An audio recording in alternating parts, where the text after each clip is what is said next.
Hi all, welcome back to my YouTube channel. ഇന്ന് ലക്നൗവിലെ മഴ ഒന്ന് ആസ്വദിക്കാമെന്ന് കരുതി. അപ്പോൾ മാസങ്ങളോളമുള്ള വെയിലിന് ശേഷം വല്ലപ്പോഴും ഒന്നോ രണ്ടോ മഴയാണ് ഇവിടെ കിട്ടാറുള്ളത്. 47 ഡിഗ്രി സെൽഷ്യസ് വരെ ടെമ്പറേച്ചർ ഹൈ ആവാറുണ്ട്. അപ്പോൾ ഞങ്ങൾ ഏതായാലും നല്ല കാറ്റൊക്കെ ഉണ്ട്. അപ്പോൾ ഞങ്ങൾ ടെറസിൽ കയറി.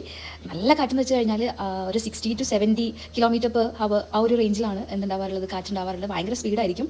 അപ്പം ഞങ്ങൾ ടെറസിൽ വന്ന സമയത്ത് ഇവിടെ നമ്മുടെ ഓണർ ഉണ്ടായിരുന്നു. അതേപോലെ തന്നെ ഇതേപോലെ നമ്മുടെ മുകളിൽ താമസിക്കുന്ന ആളുണ്ടായിരുന്നു. അപ്പോൾ ഞങ്ങളിവിടെ വന്നു. ഇതാണ് ഞങ്ങളുടെ ഓണർ. അപ്പോൾ ഇവിടെ വന്ന് കുറേ സമയം സംസാരിച്ചിരുന്നു. നല്ല തണുപ്പും നല്ലൊരു കാറ്റും.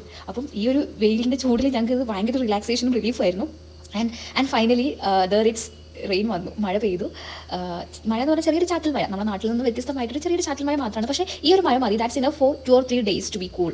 ഒരു 3-4 ദിവസത്തേക്ക് നല്ല കൂളായിട്ടിരിക്കും നമ്മുടെ അറ്റ്മോസ്ഫിയർ. അപ്പം ചെറിയ ചാറ്റൽ മഴ മതി. അപ്പം മഴയൊക്കെ ആസ്വദിച്ചു. അപ്പം ഇന്ന് ഹസ്ബൻഡിന് ഡ്യൂട്ടിയുള്ള ദിവസമാണ്.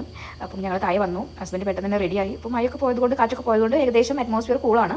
അപ്പോൾ അദ്ദേഹം ഇന്ന് ഡ്യൂട്ടിയാണ്. ഡ്യൂട്ടി കഴിഞ്ഞിട്ട് നാളെ വരത്തുള്ളൂ. അപ്പം ഡ്യൂട്ടിയുടെ സമയത്ത് ഞാൻ ഒറ്റയ്ക്കായിരിക്കും ഉണ്ടാവുക. അപ്പോൾ എനിക്ക് വല്ലാത്തൊരു ബോറിംഗ് ആയിരിക്കും. എന്നാലും കുഴപ്പമില്ല, ഇറ്റ്സ് മസ്റ്റ് ആണല്ലോ സോൾജേഴ്സിൻ്റെ വൈഫിന് ഇത് ആസ് യൂഷ്വൽ.